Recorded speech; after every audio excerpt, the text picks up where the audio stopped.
If you only had time to learn and implement one strategy in your life that is guaranteed to reduce the level of anxiety that you experience throughout your day, would you want to know what that strategy is? If so, don't move a muscle, because in this video, I'm going to share that strategy with you along with 3 simple steps for putting it in place.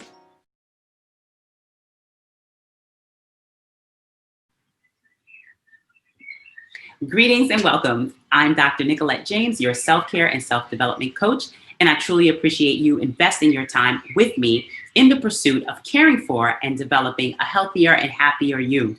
If this is your first time visiting my channel and you're interested in receiving all of my videos to help you be even better at who you are and doing what you do for the community you serve, then be sure to subscribe and turn on your notification bell so you won't miss the next one. Now let's get into today's session. So today I want to share another aspect of our behavior that plays a very important role in reducing and can at times even eliminate the amount of stress and frustration related stress that we experience during our days. And since we know that the sum of our days is the way we spend our lives, I'm sure we can agree that having more anxiety-free and stress-free days beats having more anxiety-ridden and stress-filled ones. So how do we work with ourselves to reduce our anxiety during the day? The answer to that question actually begins at night. You may be thinking it has something to do with sleep, since that's what I spoke about last session, but it doesn't. Establishing a simple morning routine is the strategy that I'm sharing today. But to do so involves spending a little bit of time in the evening to get set up to potentially enjoy less stress the next day. Research supports the fact that creating and maintaining a morning routine establishes a pattern that is comfortable and pleasing for our brain. When our brains are happy, we experience less stress.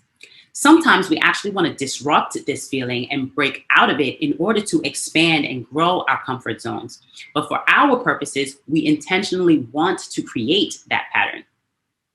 So while there are as many versions of morning routines as there are people, I'm going to share a simple framework with you that you can customize to your particular schedule and your proclivities.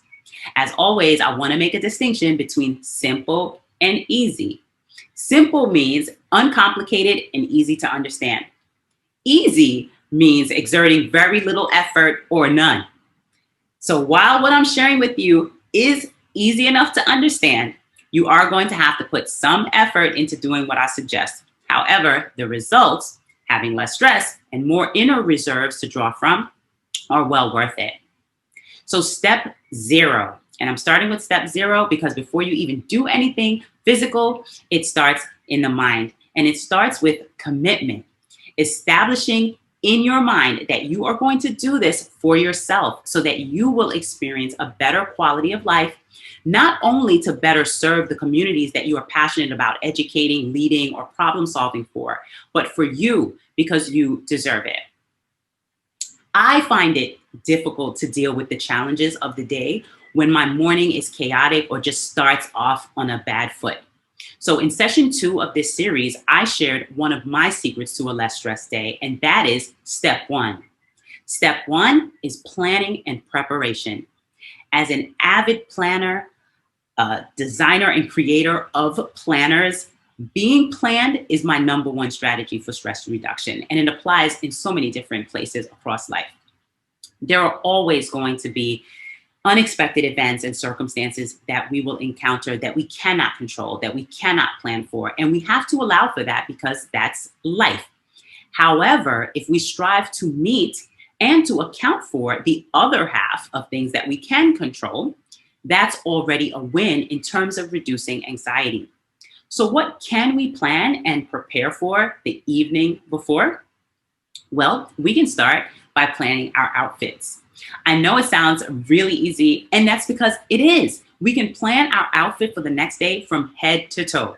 And I will emphasize head to toe, because sometimes even when you have like the main part of the outfit selected, such as your shirt and your pants, or the dress, the top and the skirt, the time that it takes and the hassle that can come from looking for accessories, looking for socks, pantyhose, a tie, earrings, the back to the earring, all of those things can cancel out what having the outfit selected does. And it can launch you right back into that harried frame of mind that we are striving to avoid in the morning. So you want to make sure that you are taking the time to get your outfit together, have it pressed, set, and ready to go. We can also plan and prepare our meals for the next day. If you are not in the habit of prepping your meals for the week on the weekend, I suggest you do that. But you can get started by simply prepping your morning meal. You can easily get that together the night before. Even if it's something that you like to prepare fresh, there is still some aspect of it that you can get ready the night before. The same goes for bringing your lunch to work. If you do bring your lunch with you, it's best to get it ready and packed up the night before instead of leaving it as a task to complete in the morning. The idea is to do more of what usually gets done in the morning to the evening before in order to create the additional time and space for a more peaceful start to the day. So you can also make sure to put everything that you will need for the next day together and in one location so that when you are ready to leave, you're not worrying about whether or not you have what you need because you know that you absolutely do. Lastly, as part of step 1, you can reduce anxiety by planning and preparing both for a more restful sleep and a more productive day by listing what I call your big 3 ETPs. In a prior video, I explained how you go about creating your list, but for right now, I'll just say you want to list those ETPs. That's your errands, your tasks, and your projects. Getting them out of your head at night and onto paper will keep them from cluttering your mind and just running amok in there, preventing you from sleeping. And it will also help you to hit the ground running the next day. That's step 1. Step 2 has to do with waking up. Step 2 is to aim to wake up at least 15 to 30 minutes earlier than you do now. This is to help us get a little bit more of that time that I mentioned. You can do this most comfortably by waking up 5 minutes earlier every day over a period of time so that your body has time to adjust and it won't just be like going from a certain amount of sleep to 30 minutes less. The next part of what happens usually occurs right after you wake up.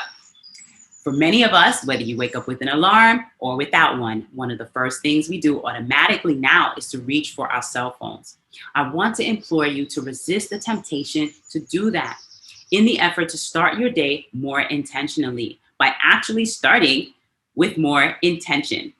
We can do this by waking up and performing an act of devotion. Devotion is simply devoting or spending time in the development of your spiritual self. And we can do this by praying or by setting intentions. I've discussed setting intentions in another video, and I will most likely make a new one on intentions, so I'm not going to go deep into them here. If you are interested in hearing more about them, you can watch the video called The Power of Intentions that I've linked to this one. For the sake of keeping it simple, in this video, I'll just say that our intentions are how we desire to be, or what we want to bring particular attention to. So we want to establish for ourselves the mental, emotional, and physical state that we want to be mindful of, or that we want to be more of for the day before the day does so for us. So for example, we can set an intention such as these. I intend to be more mindful. I intend to be present. I intend to be energetic and open. So before reaching for the phone to start scrolling or checking anything, even the weather, we want to take a moment to think about this and come up with anywhere from 1 to 3 intentions. And we want to affirm them by repeating them aloud or to ourselves as we get out of the bed. For me, after I open my eyes and wake up, I pray and then I set my intentions for the day. As soon as my feet hit the floor, I say them out loud on the way to the bathroom. So for me, the act of placing my feet on the floor is a trigger to affirm my intentions. Another part of step 2, which also involves feeding the mind, the body, and the spirit, is to drink a glass of water immediately after that. Preferably warm water so as not to jar your system too much. So yes, before the coffee, before the tea, before the juice or any other beverage, we should have a glass of water to hydrate our bodies that have gone without water for at least 6 hours. So think of it as pouring water on a dry sponge. Water helps our bodies pop back into shape. It clears up the brain fog of the night and begins to stimulate our cognition. And finally, for step 2, we want to add some physical movement. And that physical movement can be as simple as doing 20 burpees, 20 jumping jacks, 20 mountain climbers, to a full-blown workout as time allows. The key is simply to get the blood pumping, because we know that exercise releases endorphins and that this can help reduce stress and anxiety and contribute to the sense of calm that will guide the rest of our day. Step 3 involves concluding our morning ritual by getting ready for a peaceful and productive evening or return home. And we can do this by simply making the bed. This simple act has huge psychological impacts that is often overlooked. Ironically, there are studies that have concluded that making our bed, which is an activity associated with waking up, actually helps us to sleep better.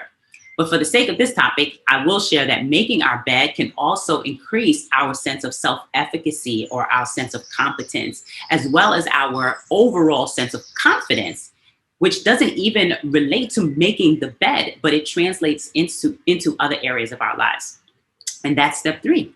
So there you have it, my number 1 3-step strategy for reducing anxiety every day, starting with a less stressed morning. Remember, this is an outline or framework of an idea. You have to customize and personalize it so that you can work it, so that it can work for you. You start by committing to implementing these suggestions for at least 7 to 10 days so that you can document what you're doing and start getting feedback and see what's working, what's not working, what may need adjusting. In a future video series, I plan to share my specific morning routines with you, and I look forward to hearing about yours. If you would like one-on-one support starting and maintaining your magical morning, visit my website at educatezen.org to find out how you can work with me. I hope that you found value in what I've shared with you today. If you have, please leave a comment, hit the like button, and visit my website to sign up and stay in touch. If you have friends or a PLN who could benefit from this information, please post and share this video with them, because sharing is caring. Until next time, continue to nourish your most important relationship, the one you have with yourself, because self-care is not a selfish act. It is an act of service. See you soon.